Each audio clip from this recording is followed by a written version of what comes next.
How's everybody doing? This is West 'em Up. It's AFC West podcast, armchairallamericans.com podcast. My name's Milo, and I'm coming from Denver, Colorado. My name is Kay Campbell. I'm coming from Seattle, Washington. And we're going to bring you all the recaps from week 6, the previews for week 7, and all the relevant news. Let's start out first, and sorry to our fans. We usually do our show on Thursday. So I'll jump right out to Oakland just jumped on top 14-10 in this one. 14-10. Yeah, you see Amari Cooper get his second touchdown coming from, I think it's a 50-yard touchdown from Derek Carr. But also that first play, how about you? What if you tell them about that, Milo? So apparently, it's a play they probably should have been using here and there. But, they used Marshawn Lynch on the fake, and he flicked it back to Derek Carr, and Derek Carr, threw the touchdown pass to Amari Cooper, 38 yards, I believe. And just speaking about Amari Cooper, 40 seconds left in the first quarter, and the guy's already got 95 yards, 2 touchdowns, and 3 receptions. So if you have him on your fantasy squad, good for you, right? Yeah, seriously, that dude is racking up the points this week. And, dude, that's awesome for them, man. I've been waiting for them to maybe use that play or maybe use some trickery plays in that offense like we saw last year. And, I think they did a great job with that flea flicker. I didn't get to see it, but I just tuned in. But it sounds awesome. Yeah, definitely. And, especially coming from last week, these guys, they struggled against LA Chargers. But, before we jump into that, we're going to give you a quick preview of this game.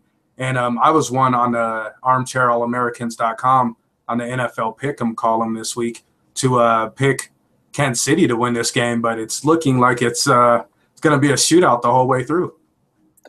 Yeah, I had Kansas City winning this game as well. Coming off the disappointing loss to the Chargers last week from a Raiders fan's perspective. I just think that they think that they're better than they are, and it just didn't seem like there was that sense of urgency in Oakland. You had Jack Del Rio, giving his cliches as well with Derek Carr, but you see it today, and they seem like they're back, just like the team like they were last year, and it's kind of exciting to see. Yeah, and they needed last week. You can't put the blame just on Derek Carr.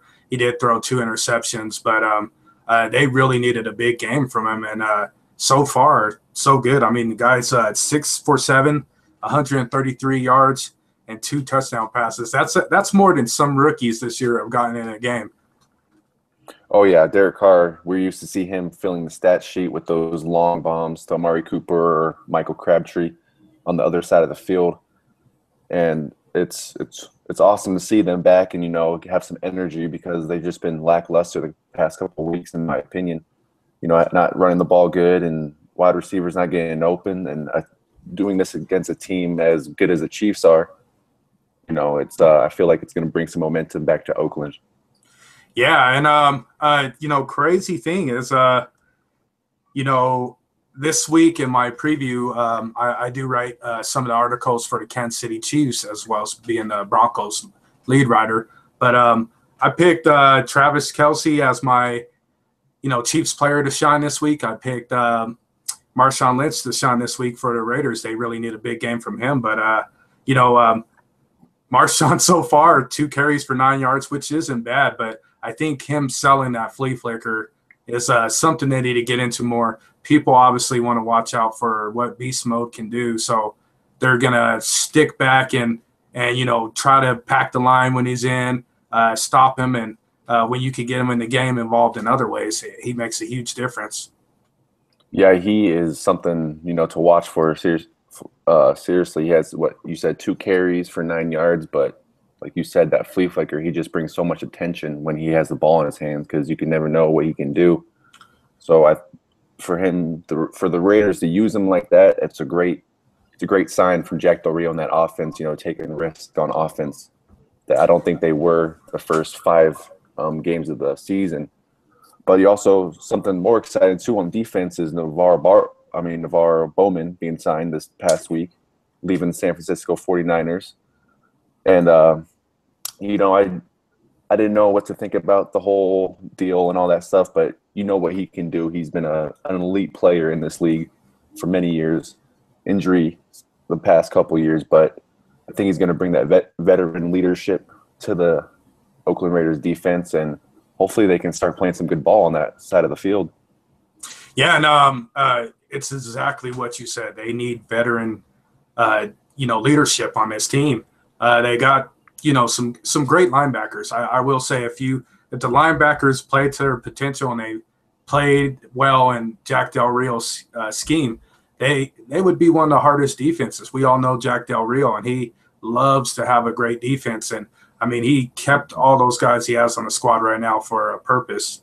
But with Bowman added to this roster, it helps them develop and it helps them to, see and get some experience from this guy. He's seen other players play that these guys have maybe not seen before.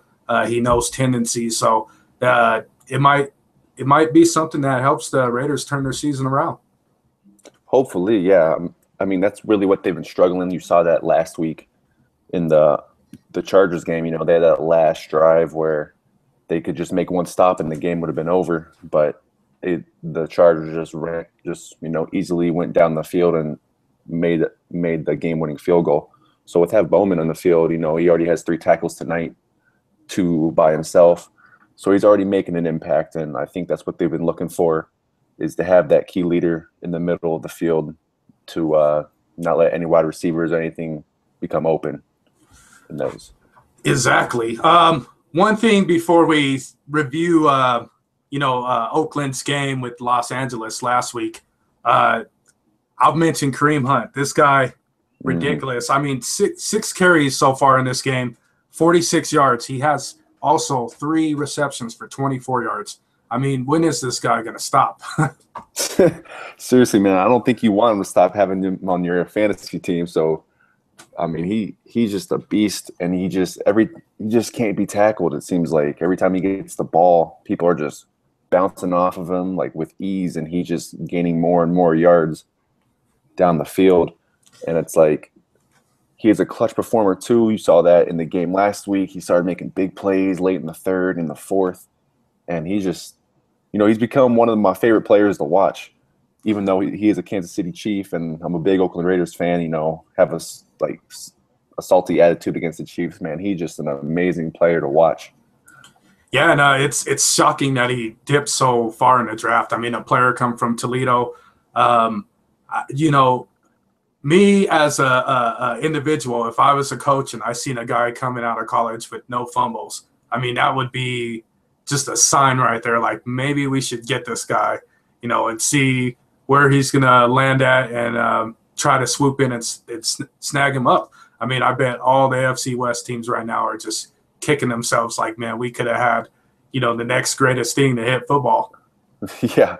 He did drop super low, coming from Toledo, like you said. I think he was just overlooked, not coming from a big school like the Alabamas or the Michigans or the Clemsons and stuff like that. So, yeah, I think every team's looking at themselves like, man, we missed out on, what could be one of the best running backs we could see in this game ever. So I also have another question before we get into the Chargers game about the Raiders. Do you think it's a panic time in Oakland, Milo? I know they're 2-4. They've dropped to the Chargers last week, and I don't know. Is your hand on the panic button? For me personally, the AFC West is pretty tight, but with the Broncos game, which we will talk about later, with them getting exposed, you kind of have some breathing room there. The Chargers, you don't know what they're going to do yet.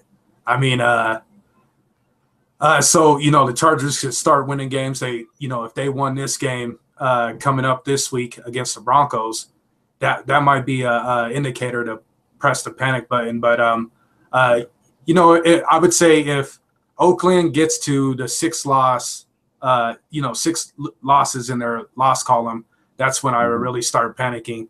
A team obviously can finish 8-8, still make the playoffs, but in a tough AFC, there's maybe like one team last year that made it that was 8-8. If not, lowest team that made it was 9-7. So Yeah. you really have to hit that 9-win mark to make the playoffs in the AFC lately. Yeah, it's been big talk around, the Oakland Raiders fan community that, what are they doing with their offensive coordinator and if Jack Del Rio's the right coach and all that. And, I'm definitely shooken too for these past 6 weeks where their offense has just been lackluster. Their defense have just been playing horrible. But, just like you said, I think like there's still a couple games of a cushions in the loss column that we have. And the main concern to me was just been the offense and, how they are not capitalizing on plays. And Derek Carr, I don't know if he has pressure with the big contract he signed this past offseason. But I think looking at tonight, 14-10 in the second quarter, the start of the second quarter, I think they just got their mojo back. And hopefully that can produce wins and have them see them in the playoffs and get past that 9-win mark. Yeah, and I mean, just starting a second quarter right now, they have the ball in their own territory and, have the score up 14-10, but you never know what's going to happen with this Kansas City team. They kind of start off a little bit slow and then they get going. So they've been more of a second half team. So really, if they do lose this game against the Chiefs tonight, depending on how bad they lose the game, that's when, that panic button might come on. You might see a trade or two. But really it's what we've been talking about the whole time. The defense is suspect, and that's one of the biggest issues on this team. Yeah, the defense, they just haven't showed up, to basically every game except for the New York Jets. I think that was week 2 where they had a pretty good game, but, it's just been bad. And the Navarro Bowman coming to the Raiders, I think it's in the right position. But you just see right now I have the game on. Derek Carr gives up a fumble early in the second quarter. There's a flag on the play. We'll wait to see if that happens or not. Yeah, so I just got the update on that myself. Apparently, Derek Carr fumbled, and it was by Justin Houston, so a strip sack. And then there was an illegal contact penalty called on Kansas City. So Oakland got the ball back. Lucky break right there, yeah. Lucky break for the Raiders, And that's just how their season's going, man. If they're lucky, they get it, and if they're not, then they just lose, just like the fumble like you just saw. But how about we get into the Chargers versus the Raiders in this past week? Yeah. So what I saw from this game is the Chargers just being really resilient throughout the game, and Melvin Gordon, another hell of a game for him. I mean, that guy is just heating up at the right time, and kind of me as a Broncos fan, it makes me kind of worried this week, going to our home game in Carson, California. Just a joke for everybody out there that's a Chargers fan. But,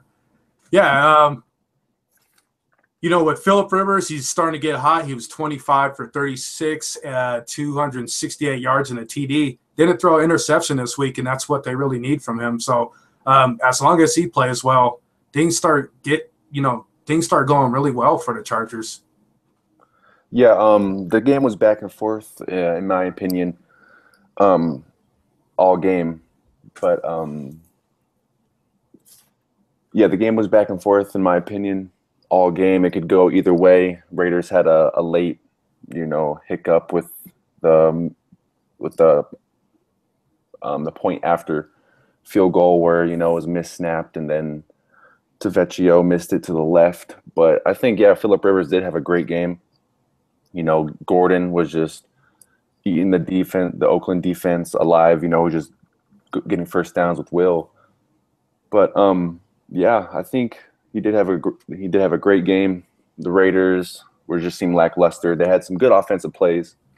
Patterson getting that in motion handoff for like a 48-yard run. It's good to see a little mixture on the offense like that. But you got to give it to the Chargers, man. They came in and they had opportunity to win the game, and they did everything they had to do in order to win.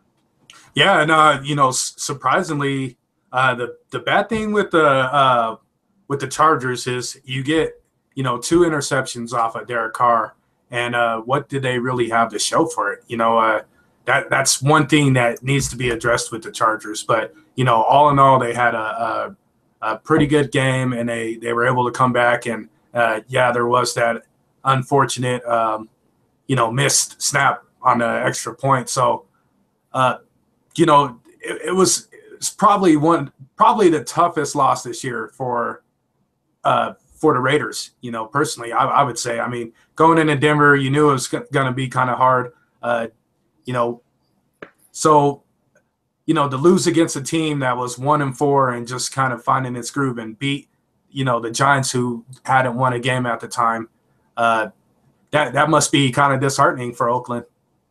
Yeah, I definitely felt it as a Raiders fan. The Chargers come in, and I thought it was going to be an easy win, a win where the offense can get back on track and, going forward onto the Chiefs. I thought it was a perfect opportunity for them to get their groove back. But the Chargers, Phillip Rivers, Melvin Gordon just came in and did work, especially Phillip Rivers. Like you said earlier, he didn't have a INT, had one touchdown, 268 yards, but the receiving stats are awesome. I mean, he has 5 completions to Henry, 9 to Melvin Gordon, 5 to Keenan Allen, 3 to Williams. He just went all across the board in the wide receivers and just picked apart that secondary, which we all know is suspect, and they give up big gains. Yeah, and I mean, you consider this just looking at the stats of this game. The Chargers did have more yards throughout the game. Oakland only had 274, and the Chargers had 343. Turnover-wise, Chargers had 1, Oakland had 2. First downs, Oakland had 15. Chargers had 20. And then time of possession was almost straight down the middle. But for these two teams, it just you could see it was just two teams with issues here and there. And so they're not playing their best football like they should be. Yeah, it was weird to see, you think of the offenses with the Chargers and the Raiders before the season, and you just think that they're elite. And, the defenses are okay, shaky for both teams. But to see Derek Carr throw an interception, 2 interceptions coming off his injury, of course. I'm not giving him an excuse, but, that's not Derek Carr-like. The only thing positive I think came from the Raiders was Marshawn Lynch. I mean, he finally had a run over 10 yards. He looked strong. He looked quick. And he ended up with 63 yards, which is not a lot, but it's better than what he has been producing in the past couple weeks. But I think it's just the line and just the no confidence the Raiders look like. Yeah. That made them, end up losing this game by a point. Yeah, and just going forward, Oakland has a lot of stuff to work on.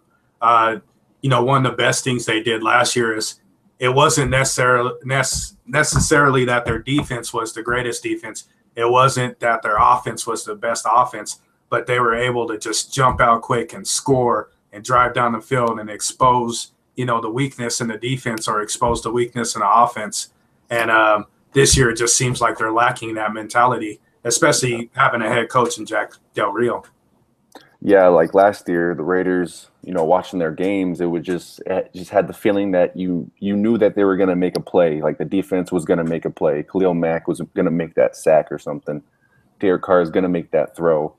Where this year, I just don't think – I think teams figured them out. You can tell by the defense when the Raiders are in the shotgun, each team, rushes 4 and drops back 7, or rushes 3 and drops back 8 and makes Derek Carr – throw on them and makes them, and then they make Derek Carr make those tough decisions, make those tough throws.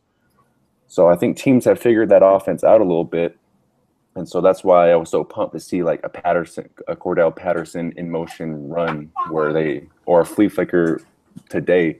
They got to mix up the plays because that offense is getting predictable. Yeah, and for all of y'all that are watching our podcast or will watch our podcast, that was my daughter trying to sneak in on me and say hi. So, just letting you guys know she said hi. But let's jump out to this preview for, the Broncos and the Chargers, since we did Oakland's sort of preview. So Chargers are heading to Carson, StubHub Center, to play the Denver Broncos in a home game that's most likely going to be filled with orange all over the stadium. How do you feel about this game coming up? Man, I think the Chargers are getting lucky in this week. You know, they have the Denver Broncos, who came off that bye last week, played the Giants, and we'll talk about that later. But I think the Chargers are gaining momentum, and the Broncos are kind of taking a step down on their momentum. And in the StubHub Arena, which will probably be a home game for both teams, that's what it seems like when you play football in that stadium.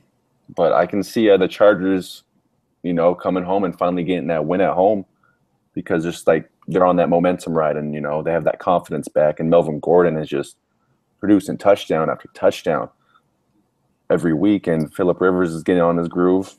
But don't sleep on that defense in the Broncos too. They're going to make a statement this coming up week, hopefully, after the lackluster performance they gave the Giants. Yeah, and speaking of this game, I do agree with you with the way that you're looking at who the Broncos have shut down at running back this year, and the list has been, some pretty elite running. You know what I'm saying? And to have Orleans Darkwa come in and just destroy them. Yeah, I mean, first guy over 100 yards in a long time. The positive thing is the Broncos did still lead with the #1 defense somehow, and it just goes to show that the Giants had a game plan, and if the Chargers can mimic this game plan, it's going to be a long day for Denver. Yeah, if the Chargers can, and I think that goes to Trevor Siemian, not being all there this last Sunday night.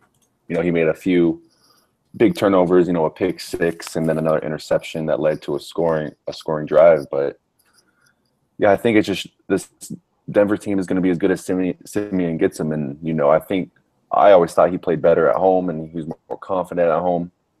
So it's going to be nice to see him away this week and see what he does being away with a different crowd around him in a different field. But that defense, like you said, they stop every running back, which would be good for Melvin Gordon because he's on a hot streak. He's producing multiple touchdowns every week. And hopefully that no-fly zone with Aqib Talib and all those boys can, pick apart Phillip Rivers and get some INTs for that defense. Yeah, and these guys, Denver just needs to, step it up. Offense has been really struggling, of late. And it's we'll get into statistics here in a minute while we're recapping this Giants and Broncos game next. But it just seemed stagnant at times. And like they couldn't get into the end zone, or they were having really serious red zone issues. And that's something that they can't afford to have this week against the Chargers. The Chargers were, this close to tying the game week 1, Monday Night Football. And, if it wasn't for that blocked field goal, they would have tied it and probably took it in overtime. And it could have been a whole different story. Denver could have started the season 0-1. So, let's jump right into this Giants and Broncos game. The surprise of the week for sure. I didn't really catch the first quarter, second quarter all too much, but when I tuned in, it was just I was in shock. I had no idea. I was actually watching it with a New York Giants fan, and I was home this past weekend, so got into the house, and he was happy as can be. I was like, man, it's only the first half to end, and he was like, they are just dominating. And you recap the game, and they really were, man. Eli Manning was doing work in the first half. They had a field goal and then a touchdown. And I think, did they have – they had the interception touchdown and late in the first half. And they were just – had all the momentum up 13-3. And, man, it was the shock seeing Siemian play. He just didn't have the confidence that he usually has at home. Like I said earlier, they were missing field goals left and right. It was just they just seemed rusty after that week. What's your opinion on that, Milo? talking about stats for this game, I mean, you look at the team stats, and the Giants, 266 yards of total offense to the Broncos, 412. Time of possession, almost 30 minutes apiece. First downs, Broncos had 20, Giants had 12. So, I mean, the difference maker was the 3 turnovers that the Broncos had, and especially the one being to Janoris Jenkins for the pick 6. I mean, what was it, a 43-yard interception and returned it for a touchdown. But, I mean, you look at Simeon, and this guy, 29 for 50, 376 yards, a TD, but he had those 2 interceptions. The running game wasn't there. That probably was the biggest factor of why the Broncos might have not done as well as they could have. And then, to throw this in there, you have, for a second, I got afraid. I was really afraid. But with Emmanuel Sanders getting injured and Isaiah McKenzie, both of them looked like they snapped their foot off. And I was happy to hear that, these guys, their injuries weren't as bad as they were. They are going to miss some time. But after that point, it's like, who else do you have? You just had Demaryius Thomas, who was playing injured, looked like he was hobbling around.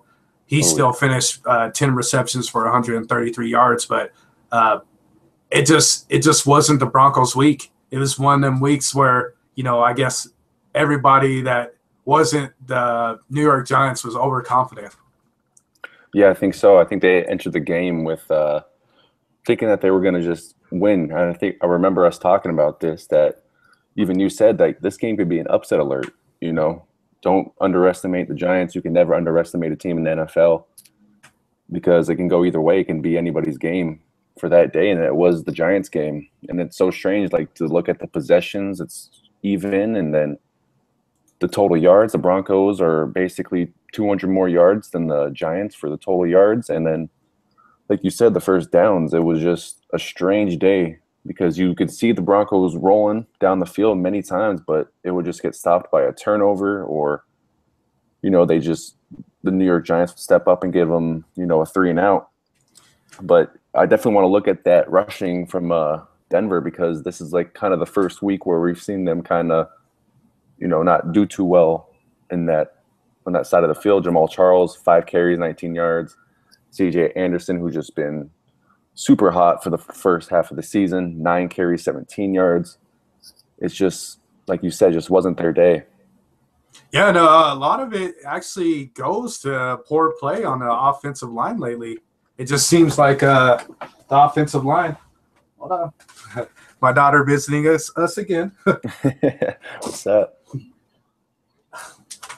Oh, man. But, you could say it's been poor offensive play on the line and poor defensive line play in some aspects, at least for this last game.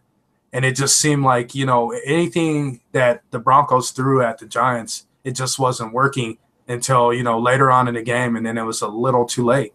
And, score ended up being 23-10. And, without the defensive touchdown, it would have been a lot less than that. And it would have looked like a closer game, I guess you could say. But, the Broncos shot themselves in the foot early and they just couldn't recover from it. Yeah, that interception return for touchdown, that was the biggest buzzkill for the Broncos offense at that time. End of the first half, you're going down the field at 10-3, just a one possession game. And then Simeon throws that, it's 14-3, end of the first half. I think the Giants got the ball the start of the second half.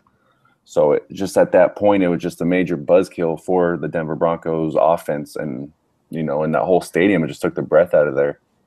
Yeah, and one thing I want to bring up, sorry for cutting you off, but it's all good. On the defensive side of things, look at Von Miller. I mean, he only had one tackle, and he had a sack. That was a good thing, but they literally took him out the game. I mean, the Broncos' leading tackler was, Justin Simmons, and you look on the other side of the ball, or the other side of New York's defense, Jason Pierre-Paul. He was the X factor in this game. I mean, he had 8 tackles, 7 solo. So, he assisted on 1 or 2 or whatever. And then he had 3 sacks. I mean, he just was eating up that offensive line. And if the Broncos want success, they can't allow that at all. When it comes to elite pass rushers, they cannot allow that. By the way, score alert. This did happen a while back, but Alex Smith threw a 64-yard bomb, another 60-yard touchdown for Tyreek Hill. Thank God he's on my fantasy team. You have all the Chiefs on your fantasy team, man. Those are some good guys to have. Yeah, thank goodness. Any more thoughts of this Broncos game? I mean, it truly was a shocker for most people. Yeah, definitely a shocker. And like you said, it was vintage Jason Pierre-Paul for that defense. And I think people just overlooked their defense in New York. You had Antonio Cromartie being suspended this past week. And nobody gave him a shot. And then you see what they do. You see Jerron Jenkins making big plays, Jason Pierre-Paul having 3 sacks, like you said. This team just acted like they had to win or had a chip on their shoulder. They didn't like being 0-5. So I feel like they just gave it their all. And it's a pretty talented team. People were talking about this team going to the playoffs before the season.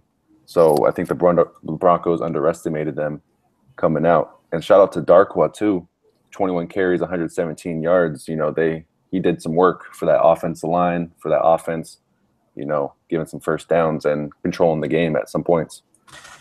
Yeah, definitely. And while we're on the Broncos, some news coming out of Denver this week. So Jake Butt, the tight end we drafted from Michigan, he's back at practice now. Hasn't been able to practice really the whole offseason, recovering from a big leg injury coming out of college. And so he's hitting the practice field. You also have who is it? Shane Ray. Shane Ray is about to return, so that's going to help the linebacker core. But the reason why we're bringing this up to you is Broncos have 3 quarterbacks on their roster. Paxton Lynch, you don't know when he's going to get healthy. And then Brock Osweiler, they signed him for a small contract. He still gets paid more than Trevor Siemian. But, that's great. It might be to where the Broncos might have to make a cut. And, you would think they would lean more towards Brock Osweiler being the cheaper guy. But do you think they would cut Paxton Lynch? Man, I don't know if they could cut Paxton Lynch. You guys with those talented guys coming back, from injury, who will make this team better for sure. Definitely in the tight end spot and the defense. I mean, the defense can always get better in the middle linebacker spot. But Paxton Lynch, I mean, he was being talked about like the starting quarterback at the beginning of the season. Him and Siemian had to battle for that top spot. So I could see Osweiler being let go. But it's nice to have Osweiler too. I think a lot of people give him flack for just the contract he signed. I think he did pretty well in Houston last year. Made it to the playoffs and actually won in the playoffs.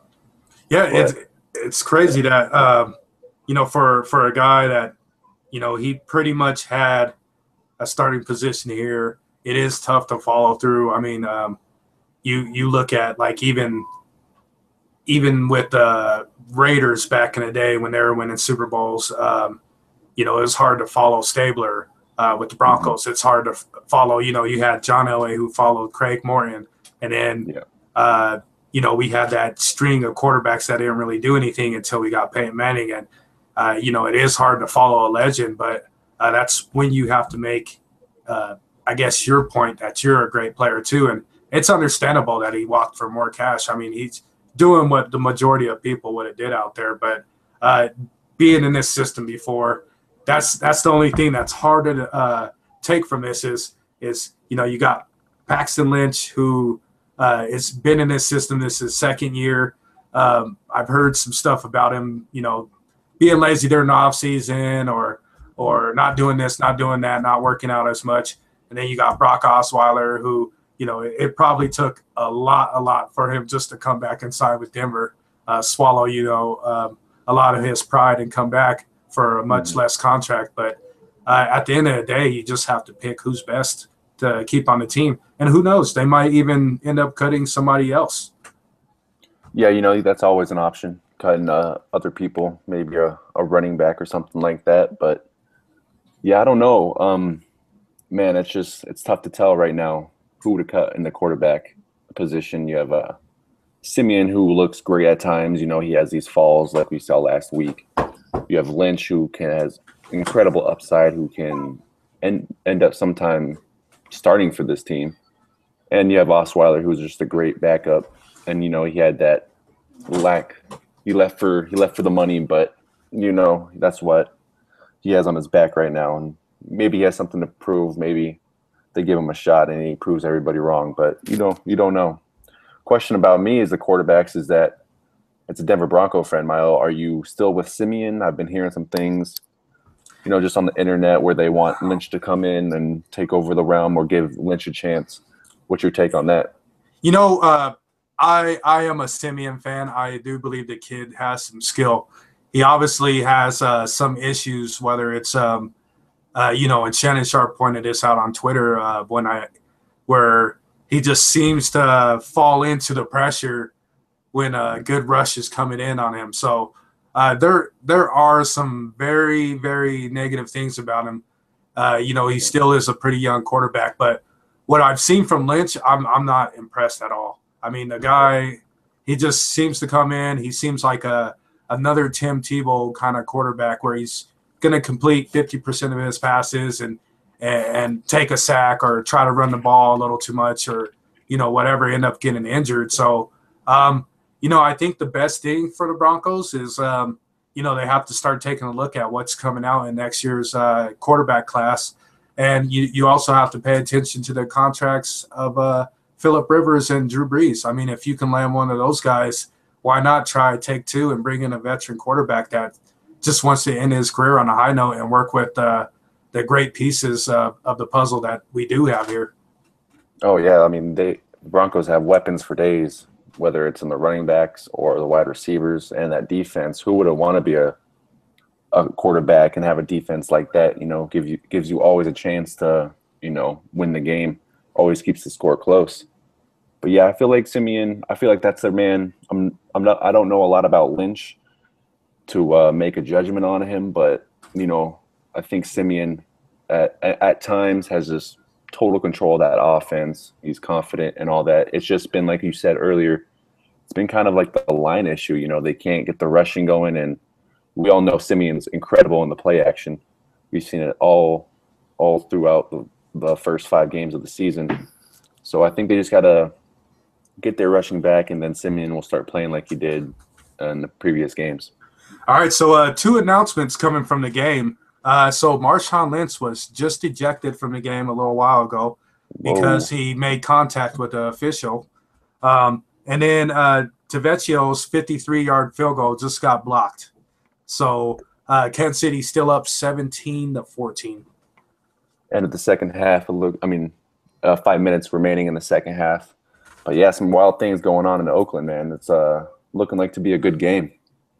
Yeah, I was wondering there for a minute. I noticed that Richard was getting most of the carries, and I was like, "What's going on here?" And had to take a quick look. And that's what happened. Marshawn Lynch out the game. We'll see what the fine is and if he'll get a suspension. It just seems like Marshawn's hitting a boiling point in his career, and just that might be the frustration of what he has done this season so far. Coming from. He was up in Buffalo first, right?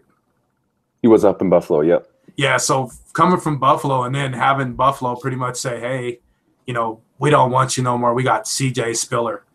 And then, he goes out to Seattle and helps them win. And everybody remembers that playoff run against the Saints where he wouldn't go down.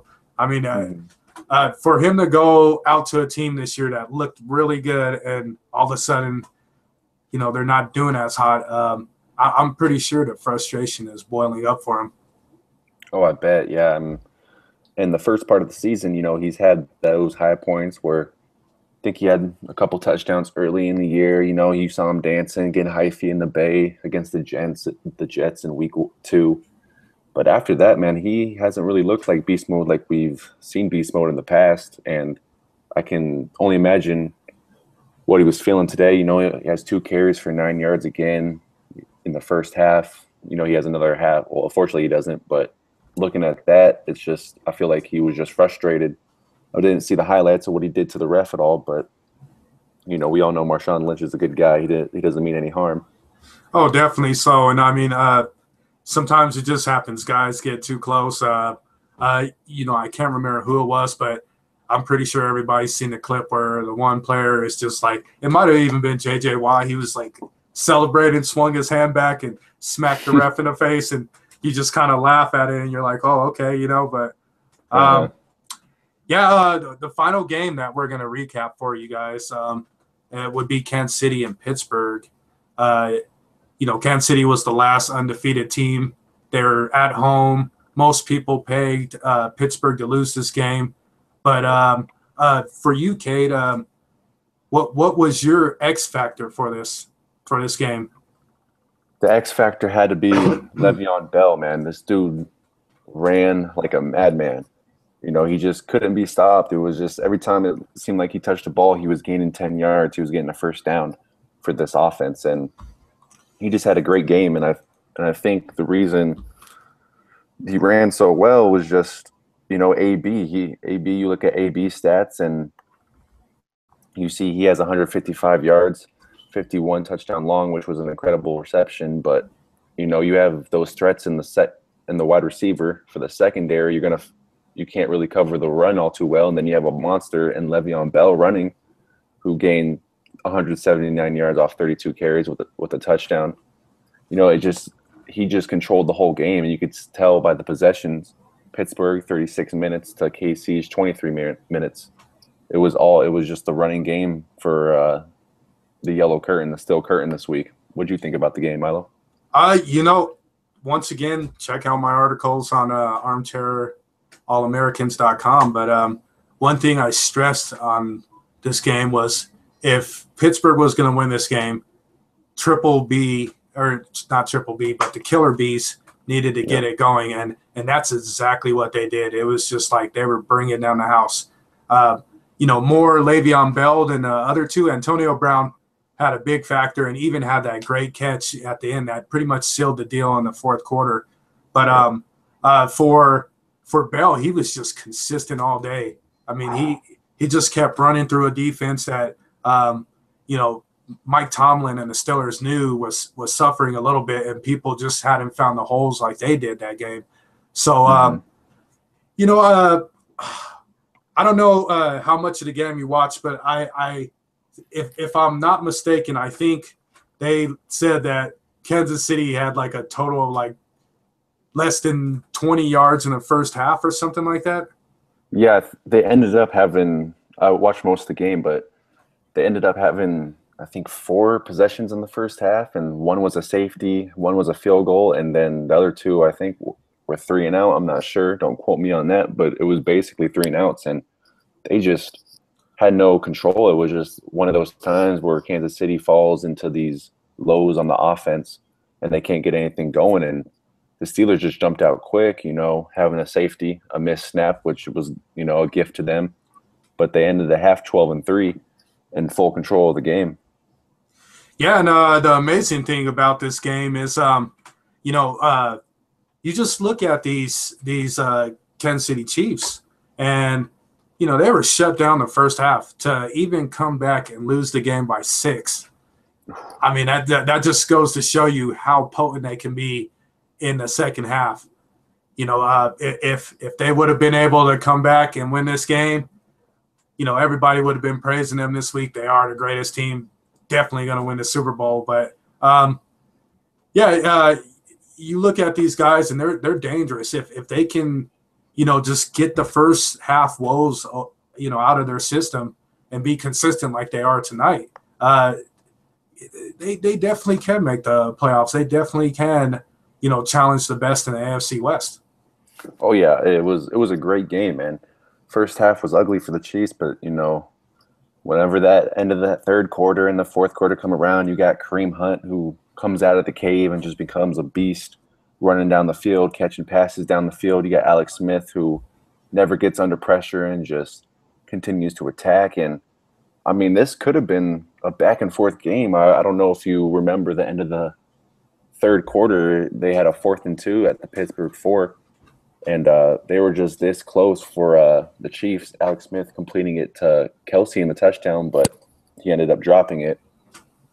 But they were just right there the whole time, and to even come back from that and make it have the last possession on them to win the game, you got to give kudos to the Chiefs in that offense. Yeah, and the only thing that might hurt the Chiefs this week is they did have one turnover. You know, it was a fumble. First turnover since their first offensive play against the Patriots. So that just goes to show you how great they are at protecting the ball. And if they can keep playing like this and, you know, minimize the turnovers, I mean, they got Kareem Hunt, Travis Kelsey. They have Tyreek Hill. I mean, DeAnthony Thompson is starting to bloom into a favorite target. Demarcus Robinson is also blooming into a favorite target. You know, Alex Smith runs the ball, throws it just as well. You got Tyreek Hill that can run the ball as well. But, I mean, these guys just, if they can consistently play as well as they have been, it might be a Super Bowl or bust season for them. Yeah, like you said, they have just tons of weapons on the offensive end. I was listening to the announcers during the game, and Tony Romo like summed it up perfectly. They call them the minions, and it's just Hunt. You got DeAnthony Thomas, you got Hill, you got Robinson. These guys can all just make big plays at whatever time in the game. And you have Thomas. I think it was after the Thomas touchdown he said that, but it was like, man, that's true again for this team, because even with Conley going down, the next guy steps up, and it just seems like he's just as good as the guy that went down. And especially if you have Kelsey as your tight end, you know, one of the best in the league. That's one thing about this team, and you just said it right there. The next guy steps up. I mean, you look at like New England's motto, and they can have the crappiest defense like they do this year, and you know, still win games. They have a great quarterback in Tom Brady, but with Kansas City, they are so deep. I mean, like when Spencer Ware went down, I'm pretty sure a lot of people are just like, "That's it." You know, we don't have a run game this year. And then Hill comes out, Hunt comes out and starts tearing it up. You know, and it was just like last year. Well, I mean, we have so and so and so and so, and then you have Tyreek Hill just pop out of nowhere and you know, returning punts, catching touchdown passes. So I mean, they're really deep. Yeah, on the offense, they are just super deep, and they have guys for days, like you just said, and it's amazing to watch. And if you have a play caller like Andy Reid for that offense with a quarterback like Alex Smith never getting under pressure, that offense is Super Bowl caliber for sure. It's just that their defense, I feel like, is the only thing bringing Kansas City down. But I mean, they have moments where they've just, you know, they've seemed dominant. Yeah, and we all know you can have the best offense, and especially us here in Denver, you can have the best offense in the league, go to the Super Bowl, and still get get smacked in the mouth. So, Kate and I, we always finish up with our player of the week. So I'll let Kate start first. Who are you looking for to break out this weekend? Look out this weekend. I was actually going to pick Tyreek Hill for the Kansas City Chiefs. I know he's playing right now, and he already made a big play, but, you know, let me have this one, people. You know, this dude, I feel like this dude was just going to pick the Raiders secondary up, you know, have his short yard gains, and then, you know, bust out for a huge touchdown, and ended up happening, which I saw early in the game. But, yeah, I think that one was a gimme. Him and Kareem Hunt, that I think they were just going to destroy this week. What about your offensive player, Milo? For my offensive player, that's a good one.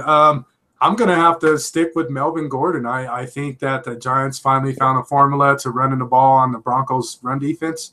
And Melvin Gordon has just been that hot, whether he's catching the ball or running the ball. And so, you know, Broncos will be obviously in California playing this game. So I I think Gordon's just going to come out and follow that blueprint that the Giants set up, and Rivers will get him the ball, and I think he's just going to take advantage of a beaten down Broncos team. Yeah, it seems like Melvin Gordon is a touchdown machine. I think he scores, about 2 every game. I'm not sure how much he has on the season. Looking that up right now, but yeah, I know he has 4, I think 3 or 4 pass touchdowns or passes he caught for touchdown, and then is averaging almost a rush touchdown a week. Man, yeah, he is having an incredible 2017 regular season, but yeah, he has 3 touchdowns on the ground and 4 on in the air in the passing game. So yeah, he can definitely break out this next week against Denver and be an X factor and prove that this offense is made to play with the big boys in the league. Quick score update for Kansas City, Oakland. Kansas City just kicked a 39-yard field goal from Harrison Butker. That kid's looking really great. What a steal for them with Cairo Santos going down. But now Kansas City's up 20-14. Who's going to be your defensive player of the week? My defensive player of the week, I'm going to go all the way to snowy Denver, Colorado with the no-fly zone. I know they're going against the big opponent with the Chargers, all those weapons they have in the wide receiver core, Antonio Gates, Keenan Allen, Williams coming fresh off the injury, making his first appearance this last week. But I'm going to go with Aqib Talib, man, the leader of that no-fly zone. I think it's a big opportunity for them to show that they are the best defense in the league, that the stats are right, and that they can't be taken advantage of in the secondary. So look for a couple an interception from him, hopefully an interception return to prove my point. But that's who I'm going with. How about you, Milo? So I'm going to stick with you on this one. Not necessarily Aqib Talib, but I'm going with the 2 young guys that fill the back of the secondary in Justin Simmons and or Will Parks. I think, they are having some growing pains right now. It does hurt that they don't have a veteran like TJ Ward to be there to guide them anymore. But I think these 2 are very talented young athletes, and I believe that they're going to be set up in a position. Phillip Rivers does like throwing the ball downfield. So it's going to be interesting to see how these guys cover and if they'll let, the receiving core of Los Angeles beat them. One thing to bring up that we didn't mention is Mike Williams got his first play time or action last week for the Chargers. So that's one more thing that the Broncos defense is going to have to watch out for this week. Yeah, he's coming out of Clemson, I believe, and, the national champion, have an amazing season like he did with the Clemson Tigers. We have yet to see what he's like in the NFL, but he was a first-round draft pick, so it's just tons of upside right now. So we'll see him get, got away his butterflies this past week, so we'll see him against the Broncos D, the best in the league. And I can totally see Simeons and I think you said Parks making big impacts for this defense this coming up week. You see Simmons last week with 11 solo tackles. And, he definitely made a difference in that game, not having the Giants run up that score like they did. But I think the Chargers defense should be on a good pace this week. Yeah, definitely. So we're going to wrap our show up. Enjoy week 7 and join us next week for, our next episode, which I believe will be at this time, the 7th episode that we've recorded. I'll be joining Kate out there in Seattle, take my daughter for a birthday trip. So, please tune in to us and leave a like or a comment if you have anything to say, and, enjoy our show. Yeah, we'll see you guys next week. Hope you guys have a great weekend. Remember, check out Chair All-Americans. Milo's always writing great articles on the AFC West, the Broncos and Chiefs. Check us out on Twitter, West 'em Up. Leave us, follow us, retweet us, show us some love, and hopefully we can bring you guys a great episode next week in studio together, me and Milo. Sweet. Well, everybody have a good night. I'm Milo once again from Denver, Colorado. I'm Cade Campbell, coming from Seattle, Washington. You guys have a good one. Thank you.